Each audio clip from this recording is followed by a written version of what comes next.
está nessa edição da nossa TV Espaço Mulher, edição comemorativa, né, gente, para todas nós mulheres, afinal de contas, graças às Nações Unidas, né, o dia 8 de março é o Dia Internacional da Mulher, mas também ela nos brindou com o mês mulher, né?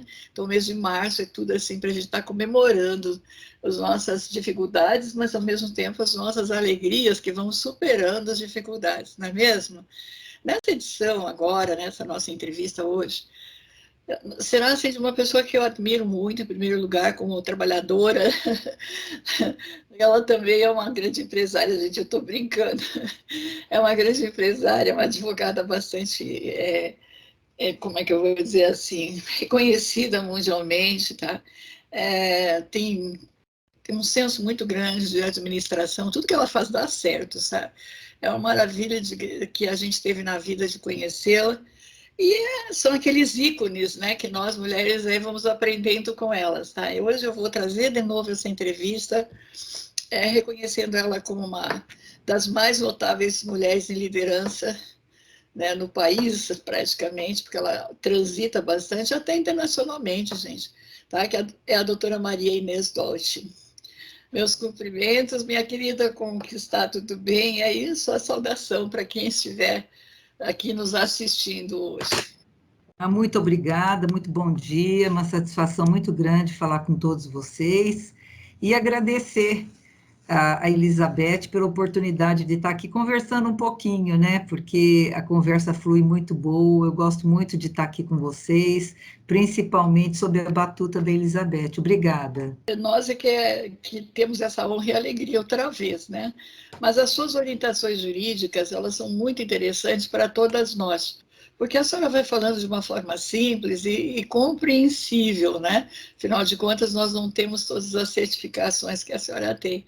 Essa empatia com o público, né, que não tem a sua formação, que é muito legal na sua entrevista, porque a gente fica entendendo, né? Às vezes a gente lê, né? A maioria das pessoas que estão nos assistindo, às vezes leem, não consegue interpretar, porque tem termos jurídicos, né? Tem termos, às vezes, que são próprios de cada profissão, e a gente fica lá, o que será que quis dizer com isso, né?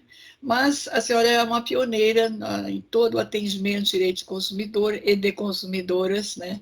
E tem trazido sempre sua organização, principalmente orientando nós mulheres, né, que nós acabamos sendo mais frágeis nas negociações falsificadas. Então, explique um pouco desse seu tempo de trabalho em defesa de direitos dos consumidores da sua empresa, por favor. Olha, eu trabalho há mais de 3 décadas defendendo e protegendo o consumidor, vamos dizer assim, né? É uma área que é um grande desafio. Acredito que é um direito realmente que vem se transformando rapidamente. Hoje nós temos, inclusive, a inteligência artificial, né, que entrou também para poder ajudar os consumidores, para poder ajudar, vamos dizer, nessa fase da modernidade que nós estamos, né? Então, veja bem, a defesa do consumidor não é só a troca de produtos, não é só ter produtos com defeito, vai além, vamos dizer que tem também a proteção de dados, né, de todos nós, nossos dados são nossos, não podem ser compartilhados, e eu acredito que muitas mudanças ainda virão, lógico, né, e principalmente porque acredito que a transformação é tão grande, Elizabeth, que nós não vamos ter tédio daqui para frente na nossa área, né? Então, é isso, eu acho que é trabalhar com amor, é trabalhar com vontade de fazer alguma coisa, de realizar, e assim tem sido a minha vida nessas décadas, né? Onde a gente pode estar acompanhando todas essas mudanças que desafiam o próprio consumidor, né? Desafiam aqueles que não têm uma informação. Isso é o principal no meu entendimento, porque se você não tem informação, se você não tem como trazer as pessoas para entender os seus direitos, fica bem difícil. Então, o direito do consumidor, ele não é só do consumidor, ele também é da cidadania. É por isso que eu gosto muito dessa área, porque é um desafio muito grande, né, é um esforço muito grande para poder levar um pouco da educação para consumo nesse país continental. Nós estamos aí também comemorando o Dia Internacional, né, do Direito do Consumidor. Eu não sei o tempo, se foi mais ou menos próximo que se instituiu no Brasil, acho que foi um pouco depois, né? Mas mesmo assim, a senhora também, de certa forma, está em festa, né? Porque a sua empresa denominada Proteste, né? Ela foi a pioneira também e continua aí com a Uhum. bandeira erguida, né? Eu gostaria que comentasse um pouco para as pessoas entenderem como é que a senhora empresariou um serviço. Né? Todo se fala empresa, pensa assim, né? Fabricar, vender, né? Ter estoque. E aí a senhora tem uma empresa que é para defender, mas tudo no abstrato, tudo na lei, tudo. Quer dizer, nós não saímos de lá com o pacote na mão, né? Nós saímos com conhecimento e a defesa.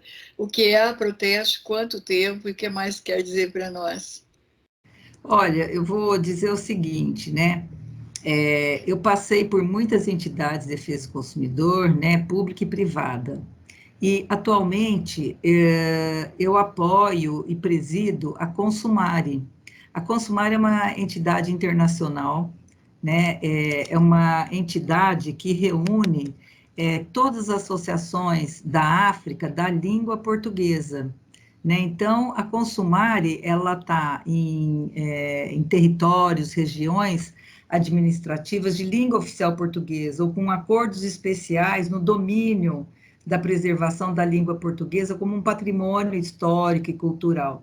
E o grande desafio, vamos dizer assim, de poder estar presente e poder ajudar, é justamente fortalecer a defesa do consumidor na África. Né? Nós sabemos que ali falta muita informação, né? E principalmente a ideia é aumentar a participação cidadã. Portanto, ela nasceu, essa entidade, que é não governamental, ela nasceu da vontade expressa de várias associações de defesa do consumidor, que, unidas por laços culturais, históricos, têm objetivo estratégico de promover, de fomentar, de desenvolver e apoiar a defesa dos direitos dos consumidores nos diferentes países que constituem a organização, né? E também a cooperação, eu acho que isso é muito importante, porque a cooperação existente entre as entidades, o compartilhamento de informações relacionadas a diferentes atividades, acaba fortalecendo cada uma das entidades. Então, nós sabemos que ela tem um instrumento de aproximação com as entidades da língua portuguesa, né, que é um sítio, vamos dizer, uma área aberta a todos que pretendem obter informação, obter partilha, troca de legislação, de apoio, além de atividades e projetos, né? Nós tivemos um projeto recentemente dos migrantes, dos consumidores migrantes, que saem dos seus países e vão para Portugal, por exemplo. Então, nós fizemos um projeto para poder empoderar, para poder dar informação, para poder explicar a eles o que é que o país pode oferecer, quais são os direitos deles como migrantes, e realmente foi um sucesso. Né? Então, é dessa forma que a gente tem trabalhado ao longo desses anos e que pretendemos dar continuidade a vários outros projetos que estão ligados à área da cidadania. Eu acho que isso faz uma grande diferença. Dar formação para essas pessoas, para essas entidades, enfim, a questão toda é promover a informação e a comunicação entre os próprios países. Então, é interessante, né, nós estamos, assim, num trabalho de conhecimento, troca de conhecimentos e parcerias há muitos anos, né? Eu vim para cá em 1986, e logo a seguir a gente já teve trabalhos, reuniões conjuntas, enfim. E quando vocês fundaram a Proteste, eu acredito que ela está com mais de 20 anos, provavelmente, né? Como foi importante aquilo ali, era o início, a gente está brigando pela lei do direito do consumidor ainda, né? Não havia nada assim, estabelecido, mas a senhora, pioneiramente, né, se juntou com os seus parceiros, aí, parceiras, fizeram uma entidade que as pessoas pagavam um pouquinho, né? E tinham a condição de serem atendidas, orientadas, que eu acho que esse que é o nosso, deveria ser o prêmio Nobel para a senhora, por esse evento, né, com seus subalternos e amigos, né? Tem noção de quantas pessoas vocês atenderam de lá para cá? Assim, porque aquilo ali movimentava, hein? Sem falar na parte de telefonia, né? Até o pessoal ir lá, local, mostrar os documentos, pedir socorro, não é? Quantas pessoas É, será que vocês já atenderam, hein? Mais de olha, milhares, quantas, né? nossa, assim, eu acho que essa conta nós nunca fizemos. Interessante, né? Porque É. você acaba dando informação, orientando, ajudando, e isso é uma bola de neve, né? Então, a gente acaba perdendo a conta de quantas pessoas nós atendemos ao longo dessas 3 décadas, vamos dizer assim, né? São 3 décadas já trabalhando. E então o importante, na verdade, é saber que tem disseminação dessa informação, não só para as pessoas que são atendidas, mas também por meio da própria mídia, né? Que eu respeito muito, porque a mídia é parceira da defesa do consumidor. Ela compartilha as nossas informações, ela ajuda, ela acaba até trazendo algumas questões que às vezes estão ali meio escondidas, né, e que estão acontecendo, estão prejudicando o próprio consumidor. Então, isso se aplica, na verdade, para um contexto muito maior, né, e não só pensando a nível Brasil, né, mas também pensando a nível internacional, porque as entidades, elas compartilham informações.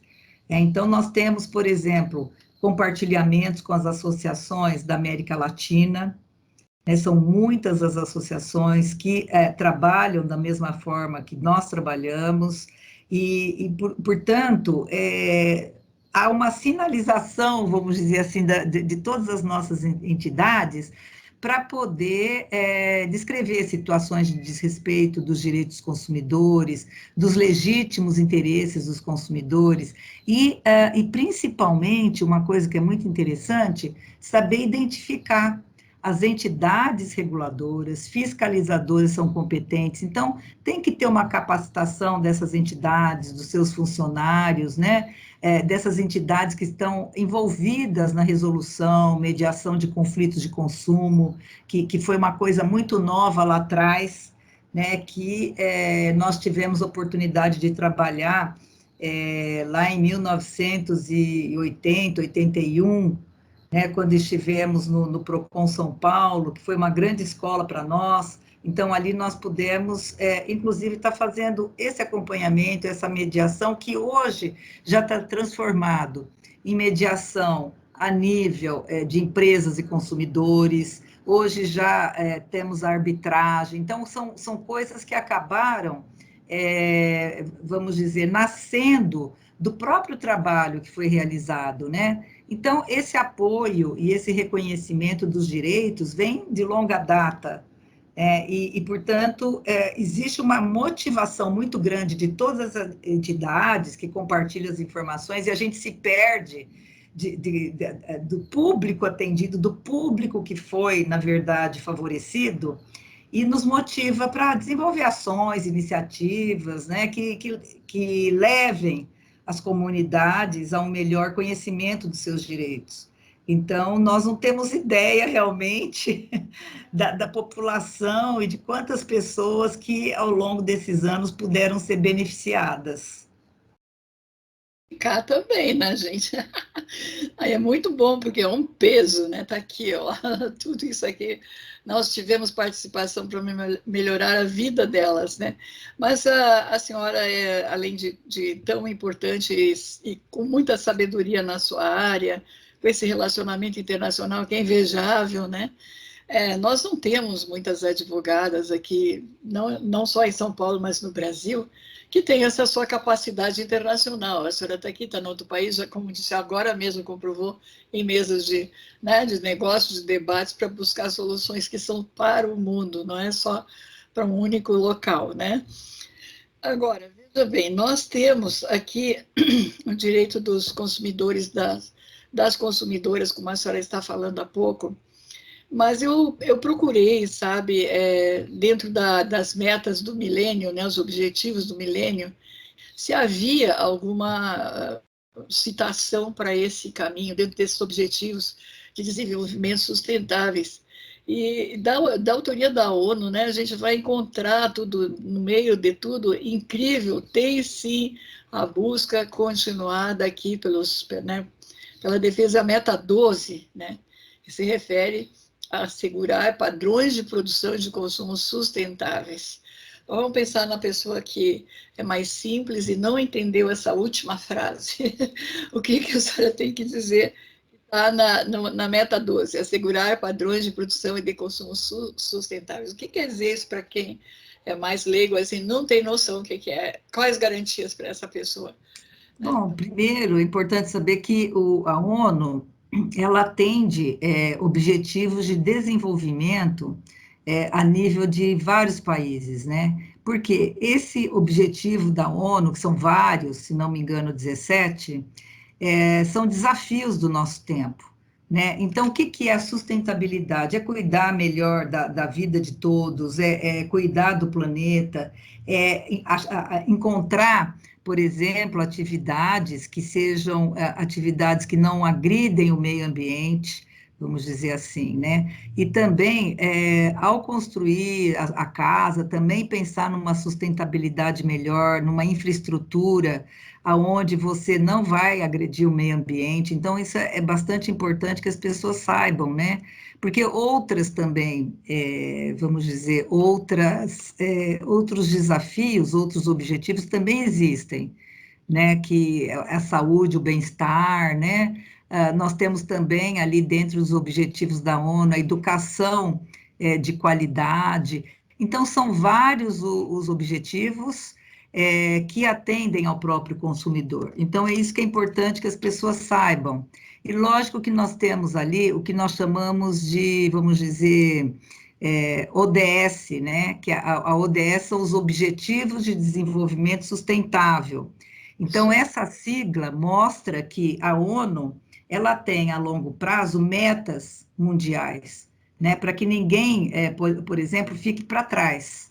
Então, ela sugere, ela recomenda, ela lançou uma agenda a ser atingida até 2030, que é justamente 17 objetivos, dentre eles o 12 que você está dizendo da sustentabilidade. Então, a sustentabilidade é, por exemplo, você usar menos agrotóxico, é poder utilizar melhor a forma como você hoje consome, né? Vamos dizer assim, assegurar padrões de produção, de consumo sustentáveis, aqueles que, na verdade, possam estar ajudando os outros, né, a nível de alimentação.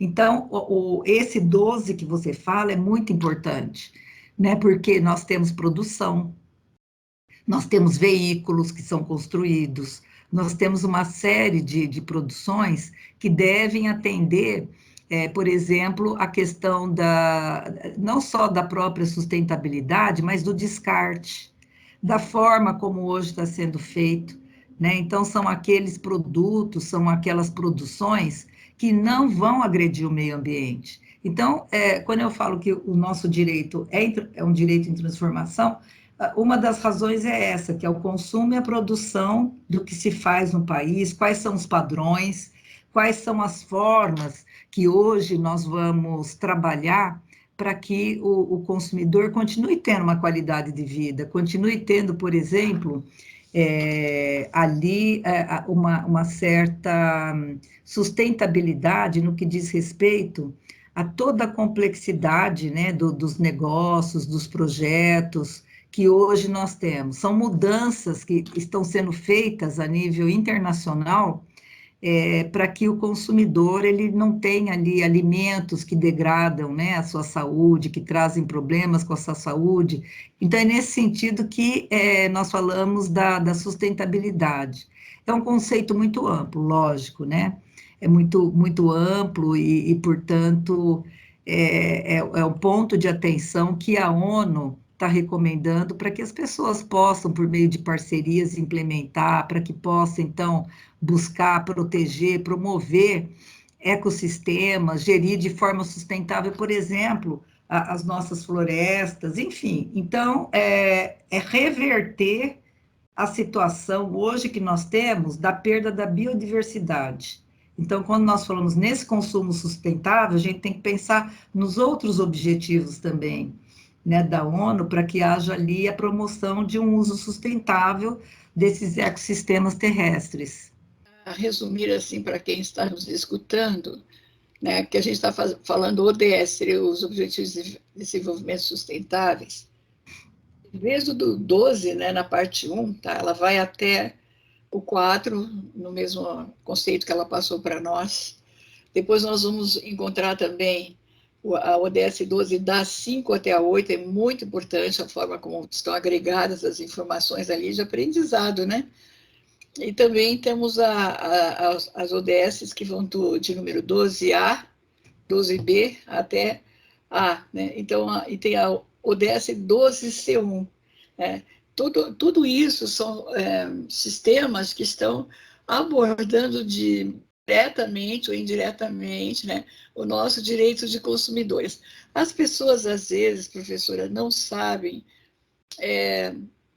que nós somos consumidores dos serviços do Estado, mas, ao mesmo tempo, nós somos o patrão do Estado. Porque se nós não consumirmos, não tem recolhimento de INSS, né, o IPI, essas coisas todas, está no complexo da produção e da venda, né? As pessoas desconhecem isso.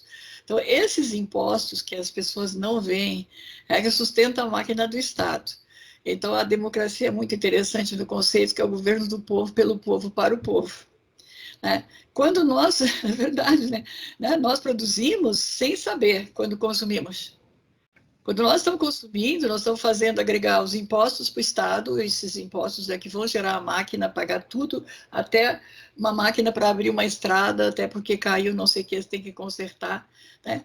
E, principalmente, deveria de ser, que, em primeiro lugar, na nossa Constituição está o ser humano, né? Principalmente, né? Criar condições necessárias e úteis para a pessoa ser humano, né? Vai construir uma estrada, tira as pessoas da favela, joga num canto qualquer, tá? Que estão lá feito sem condições mínimas, né? Para a estrada, para o objeto que quer fazer, e as pessoas estão lá sendo maltratadas, sem a dignidade delas, que bem ou mal estavam dentro de uma favelinha organizada, e ali eles, né, tinham a sociedade deles, vamos dizer, né?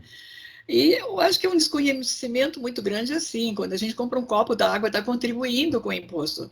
Acho que Sim. essa consciência, né, nós temos que ter como cidadãos e cidadãs, que é assim, tudo que eu compro eu sustento o Estado. O Estado é mantido por nós, não existe Estado. Estado, se a gente não consumir, tomar braço aos braços, acabou, eles não têm condições de sustentar nada, né?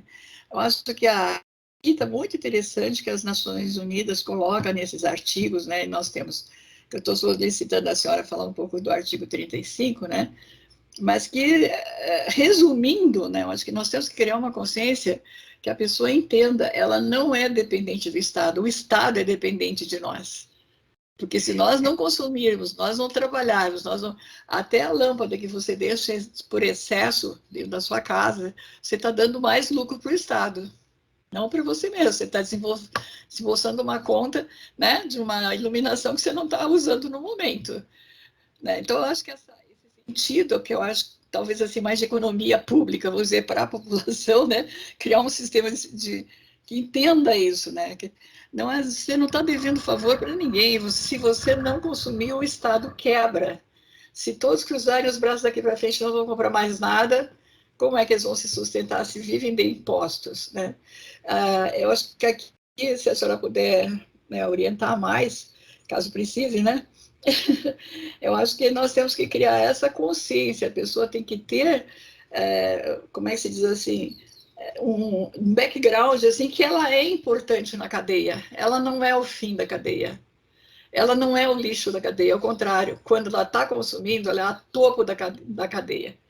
Enquanto ela consumir por pouco que seja, tá? Roupinha simples, alimento simples, não interessa. Você está consumindo e você está movimentando o topo da cadeia. Se não tiver isso, não tem Estado. Ele não tem onde receber dinheiro. Vive de Olha, você impostos, tem entenda toda a isso. razão. Com certeza. Sabe por quê? Até voltando um pouquinho, essa questão dos objetivos, né, da ONU, que foram incluídos na agenda de 2030, porque isso, tudo que a gente está conversando, tem que chegar até 2030, né? Certo. Na verdade, é a visão comum para a humanidade. Vamos dizer que seria um contrato social entre os líderes mundiais e os povos, né?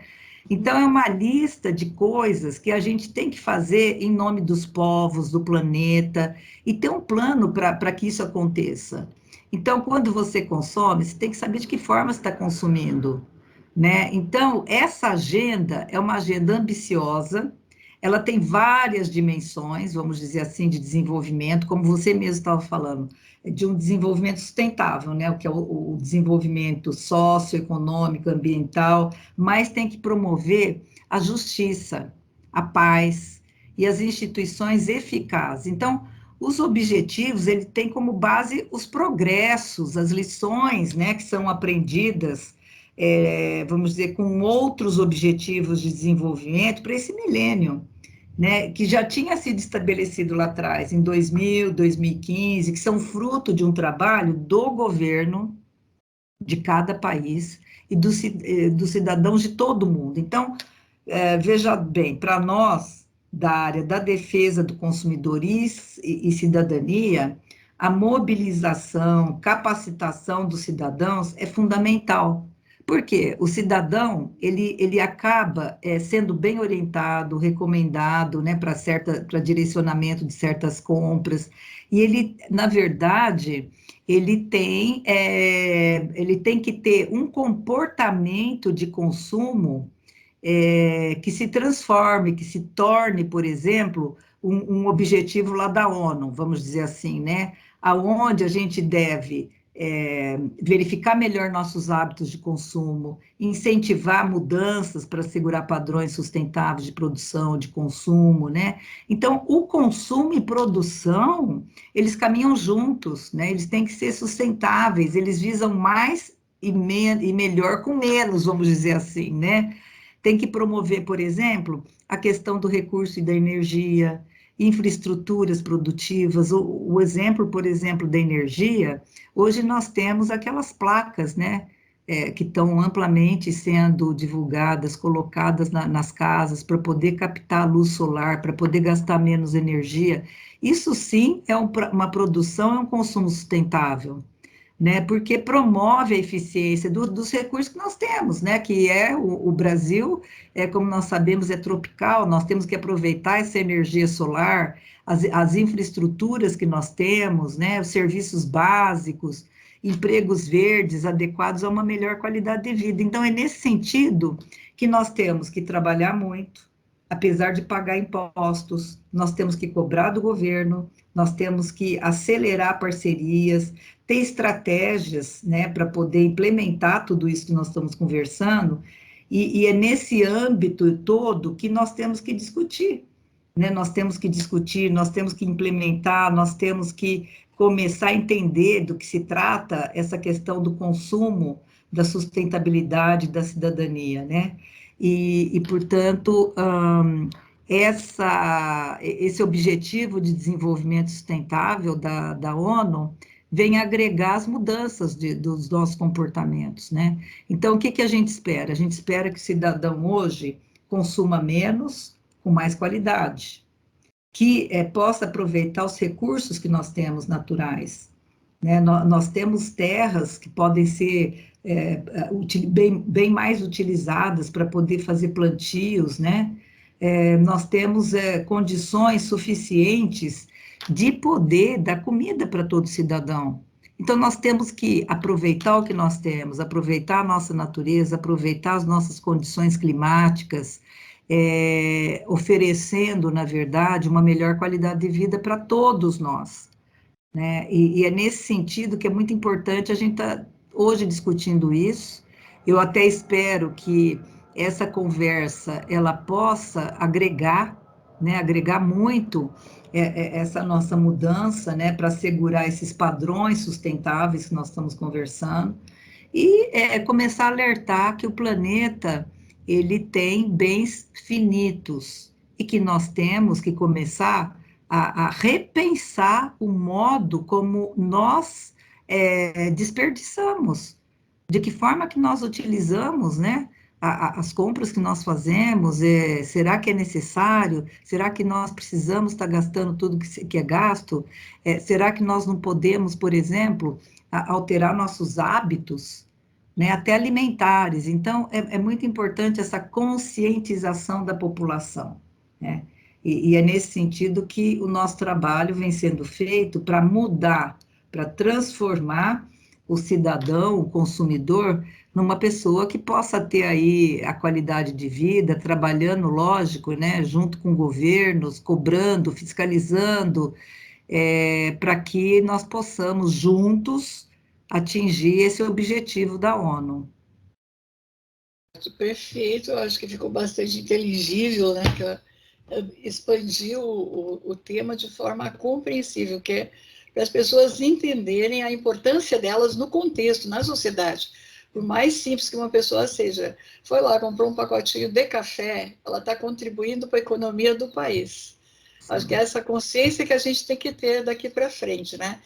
Não, porque não sei o quê, porque isso, gente, eu mando no meu país, eu consumo e dou a minha cota para o desenvolvimento do meu país. É uma forma de a gente entender e se autoempoderar também. Senão a gente fica como? Gente, vamos ficar no nosso lugar, ora nós. É isso mesmo. É interessante um fato que até, por sinal, uma parte do que eu vou falar aconteceu comigo.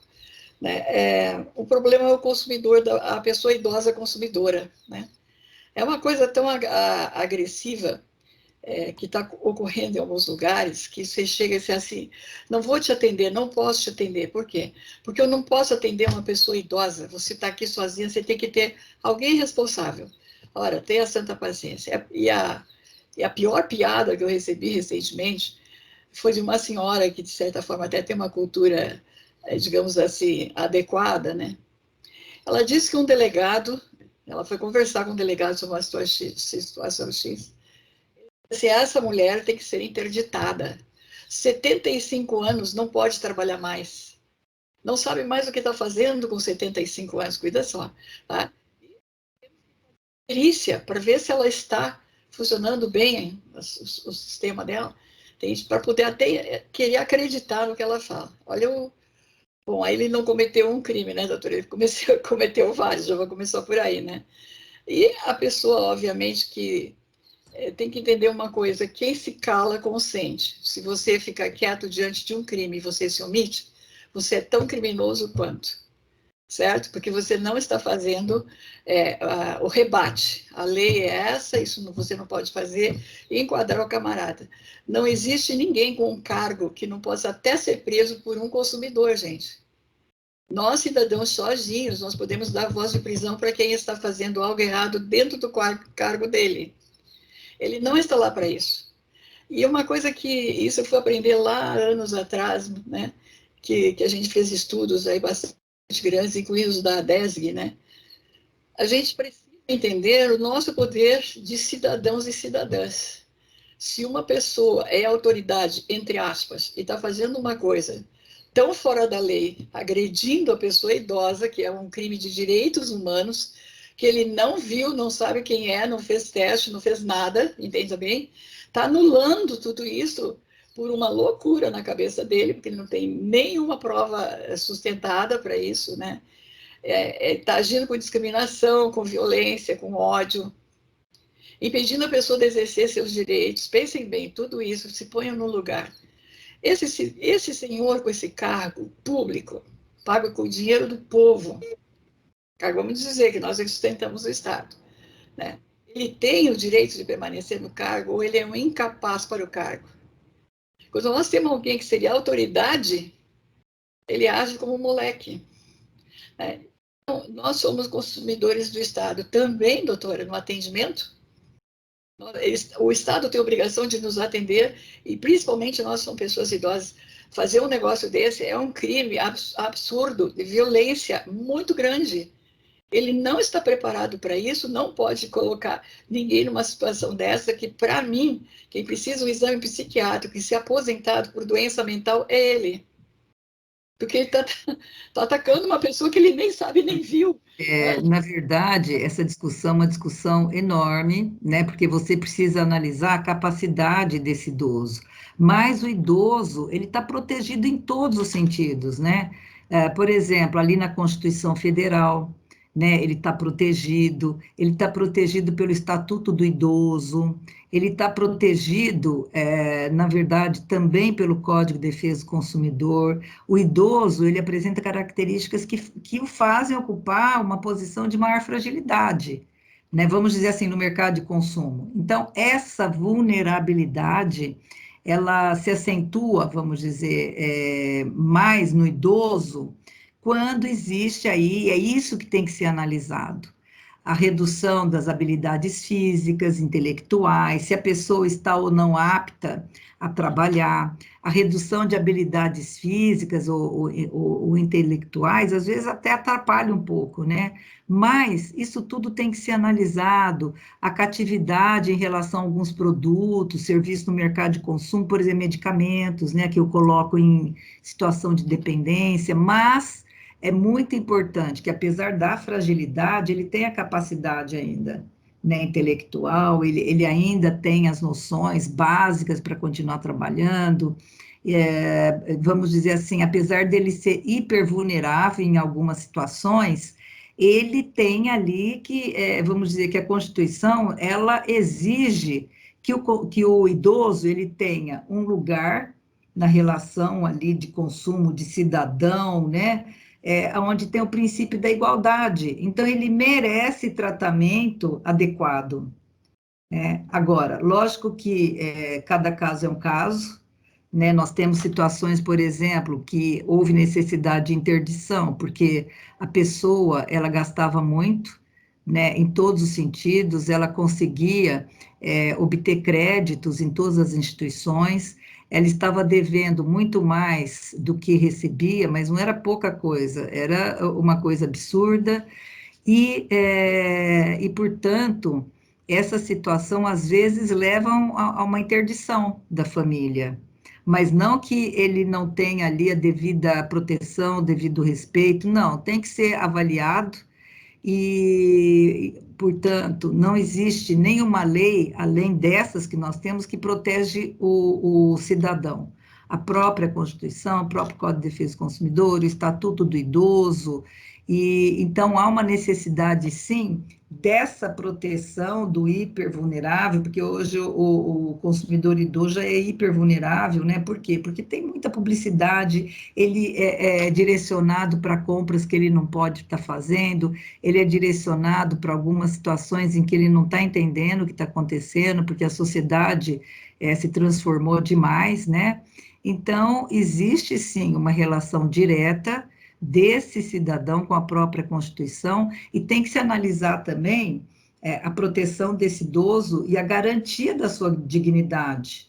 Então, é nesse sentido que tem que ser avaliado caso a caso, né? E às vezes decisões judiciais cabem recurso, às vezes não, então depende muito do que está sendo trazido ali para o julgamento. Mas nós temos casos, por exemplo, eu mesma tenho aqui, são professores, doutores, acima de 90 anos, trabalhando normalmente, escrevendo livros, né? Eu acho que tem um ditado antigo que diz assim, cada macaco no seu galho, certo? Qual é a obrigação de fazer de um delegado quando alguém chega lá para fazer uma ocorrência? Qual é a obrigação dele? Se está ocorrendo um fato de crime, não interessa a idade da pessoa, se recém-nasceu bebê ou está lá com 90 anos. É um crime que ele tem que se ater. Ali que ele vai fazer a ocorrência, não fazer um discurso, uma preleção e não sei o que mais, entende? Se ele não foi ao local do crime, se ele não viu a prova do crime, ele não tem que julgar ninguém. Ao contrário, ele tem que correr atrás do bandido que está a pessoa vulnerável sofrendo. Não é querer exigir um monte de coisas da pessoa vulnerável porque ele acha que não sei o quê. Quer dizer, então, se tem esse tipo de comportamento, ele é doentio, além do que essa pessoa deve ser cassada no seu cargo, porque não é a competência dele, não está lá no estatuto dele fazer esse tipo de discurso e julgamento porque a pessoa é idosa. Todo servidor público que faça um negócio desse deve ser cassado. Como a senhora disse, existe a lei do Estatuto do Idoso. E o pior de tudo que a gente está vendo, né, e está aí agora, pelo menos parece que esse novo governo está interessado, é a questão da vulnerabilidade financeira, como a senhora fala, de falsos empréstimos. Eu, por exemplo, tenho pessoas que roubaram meus documentos dentro de casa e estão fazendo empréstimo no meu nome, né? Então tem que correr, fica certo. Tudo é uma dor de cabeça infernal. Então nós temos que entender que se é difícil para qualquer um, tá? Tem que correr atrás, porque roubar os documentos, estão fazendo coisas indevidas no nome dele, imagina, né? Ao contrário, a pessoa também, poxa, o que é isso no fim da vida, né? Então, nós temos também outra coisa que teve um debate muito grande, inclusive com uma audiência pública, é fazer um empréstimo altíssimo no nome da pessoa. E estão descontando o altíssimo por tempo indeterminado. Cuida só, qual coisa vai ser por tempo indeterminado? Não existe. Né? Até enquanto a pessoa existir, vão descontar isso. Olha, se pode. Aí ela dizia, a gente estava numa audiência, eu disse assim, muito bem, eu entendi tudo que vocês estão falando, agora dá a prova que a pessoa fez o empréstimo.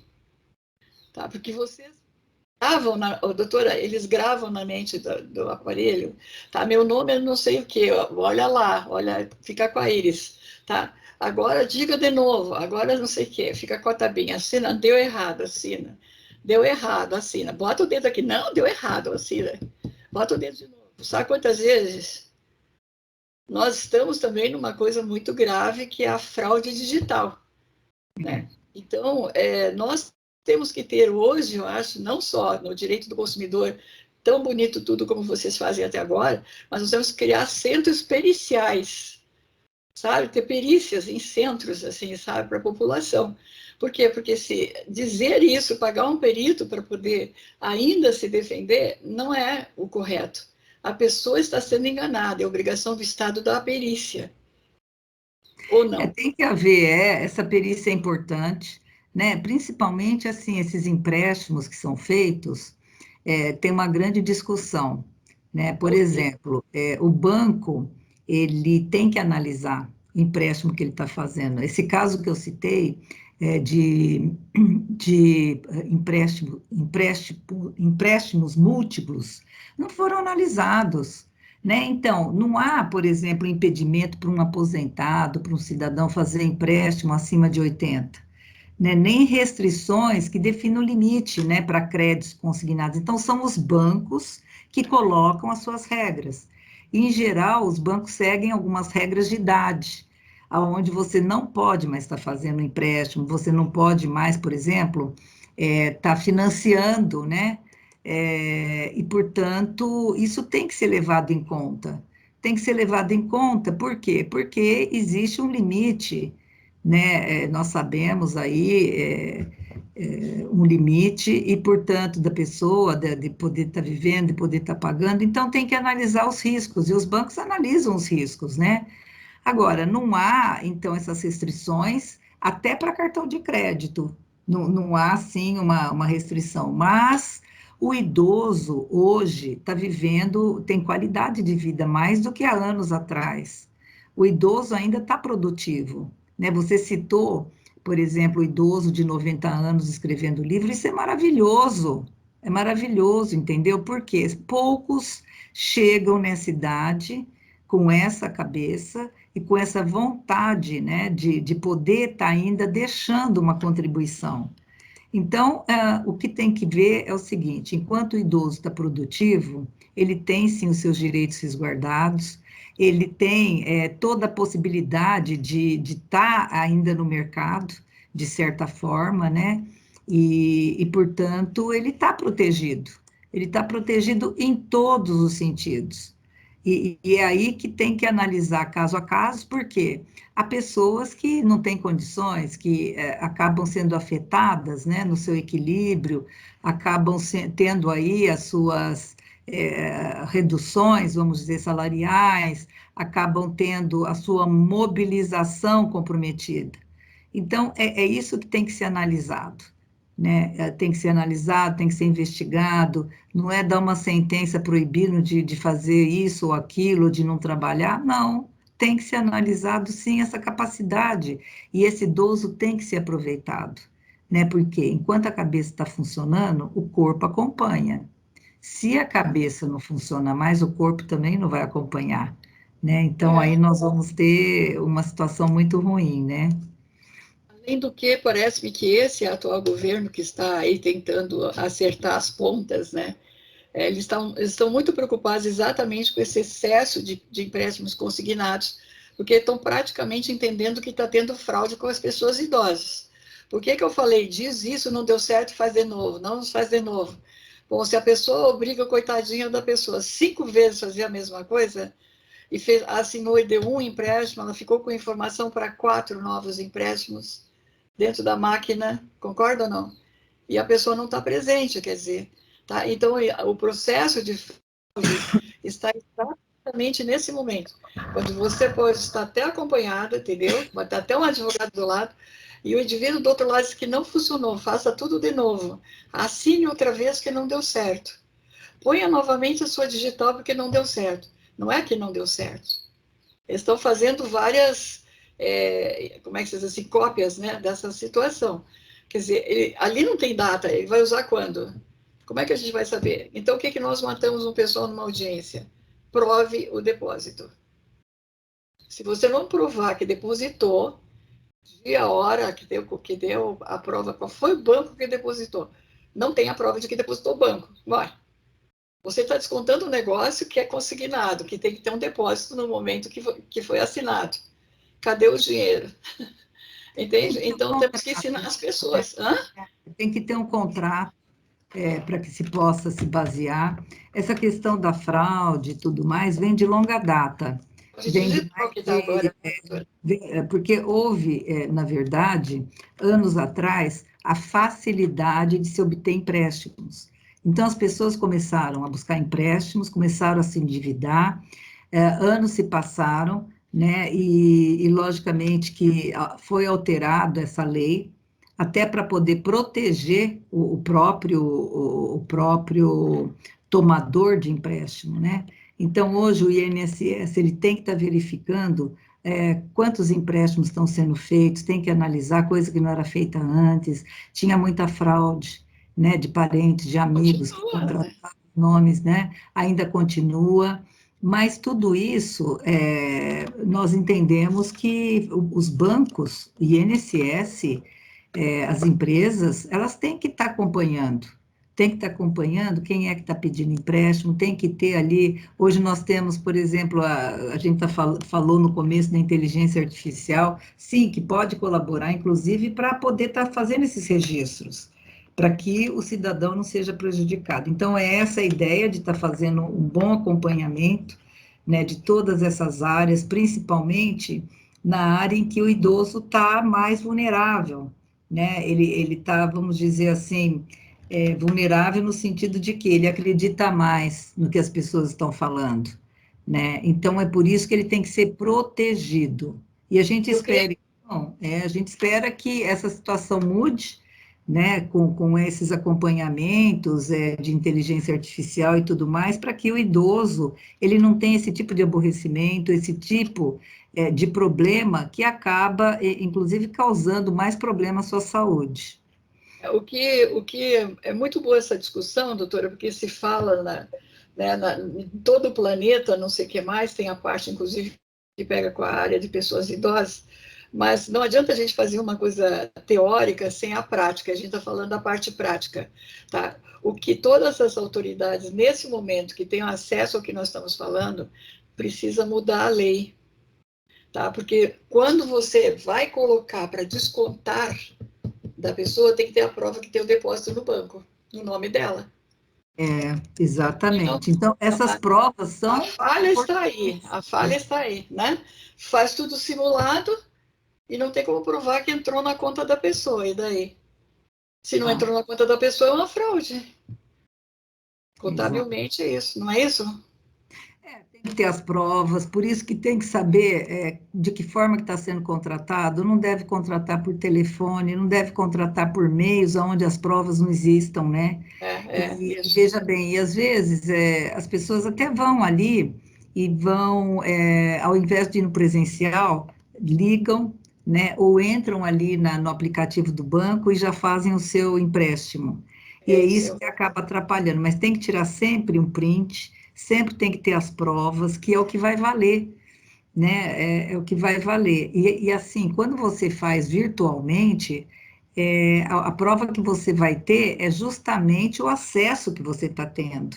De onde é que está tendo? Porque numa perícia, por exemplo, pode-se observar que, às vezes, o acesso não foi do teu computador, às vezes foi de um fraudador. Então, tudo isso tem que ter uma perícia, né, para poder, e a gente sabe que demora, né, por isso que nós não aconselhamos o idoso a fazer empréstimos sem controle, né, Mas aí, a essas isso tem que, alturas, só um perdãozinho, querida, só assim para não perder a ideia, né?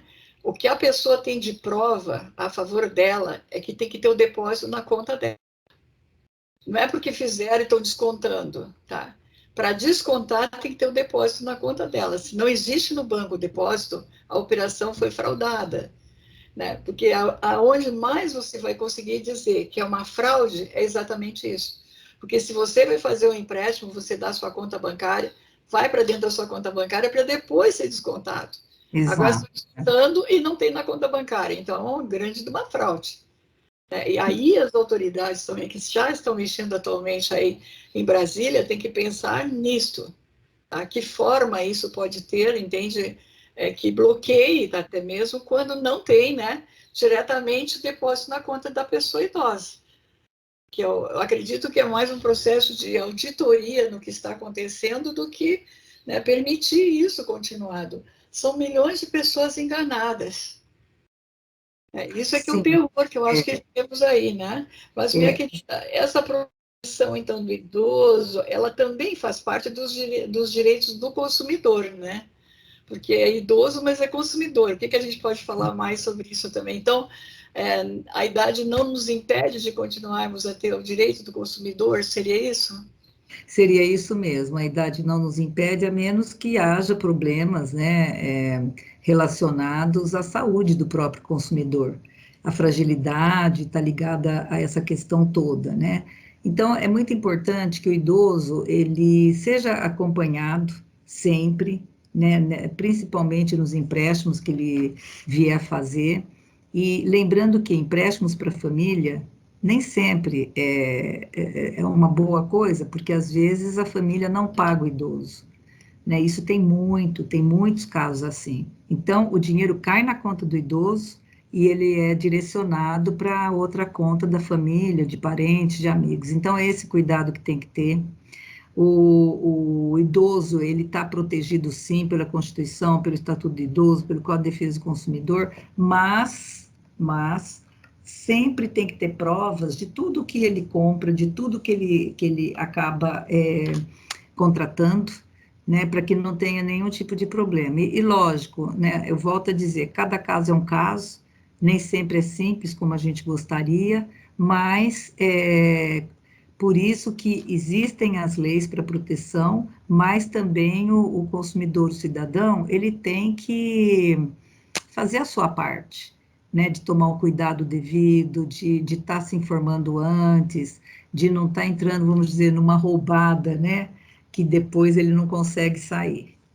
Eu já estou quase terminando, mas assim, a senhora fala da lei do idoso, realmente é uma grande conquista, né? Eu diria assim. Mas nós temos uma falha muito grande na aplicação do lei do idoso. Nós temos até algumas, dentro dos ministérios públicos, tanto estadual quanto federal, há comissões que cuidam da proteção da pessoa idosa. Mas eu faço a seguinte pergunta: onde está explicado para qualquer pessoa idosa o procedimento de ir até lá e ser atendido? De novo, nós consumimos o serviço do Estado e não estamos tendo o direito nosso de saber aonde vamos. Né? Então, acho que também tem uma falha muito grande das instituições, tá? Ah, somos protetores dos direitos dos idosos, tem que vir aqui. Tá? Aonde? porque tem vários, às vezes, né, prédios, departamentos, né? Entende? Eu acho que tem uma falha de comunicação muito grande, tá? O número de pessoas idosas é imenso atualmente no Brasil, né? Sim. As fraudes digitais, como a senhora está falando, são muitas que a pessoa não tem condições de entender, né? E se faz uma prestação de serviços para a pessoa idosa ou quaisquer outras vulneráveis, essas coisas são as primeiras a estar de portas abertas no lugar acessível. Não ainda vai ter que telefonar, descobrir qual é o lugar que está, entendeu? Quem vai atender, né?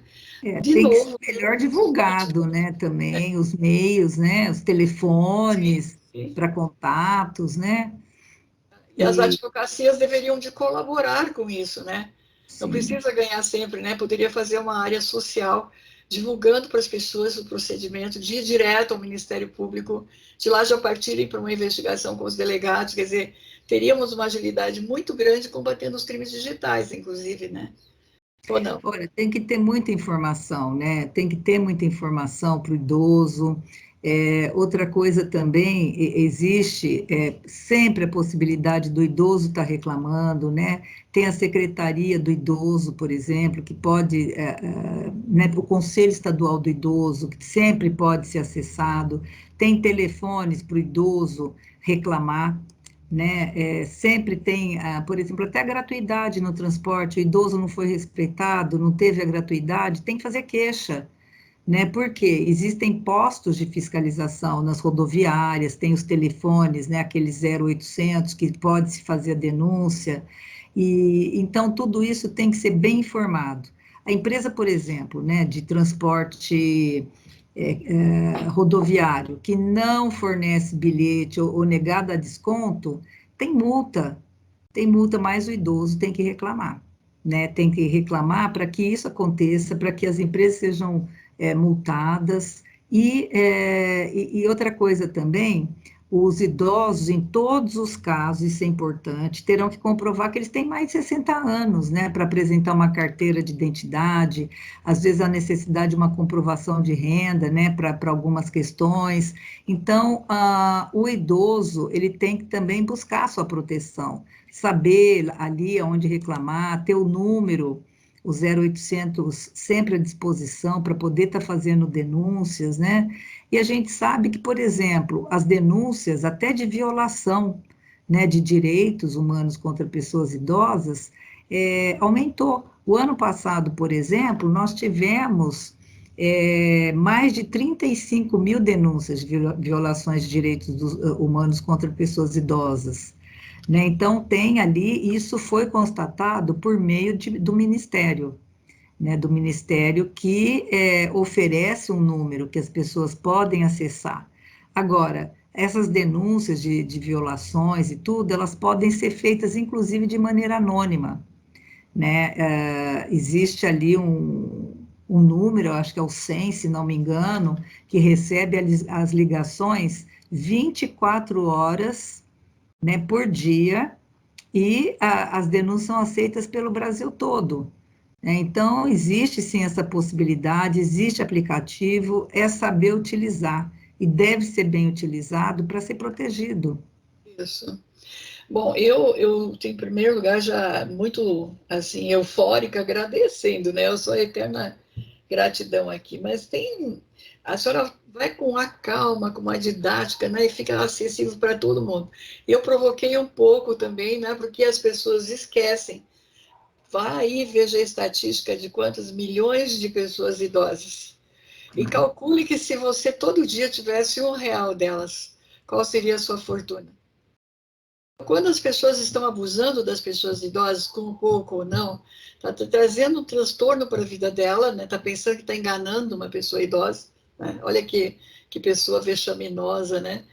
E talvez ela nunca vá ficar idosa, pode até ficar paraplégica de repente, ainda idosa. Então as pessoas fazem mal para os outros e não sabem o que vem no futuro, né?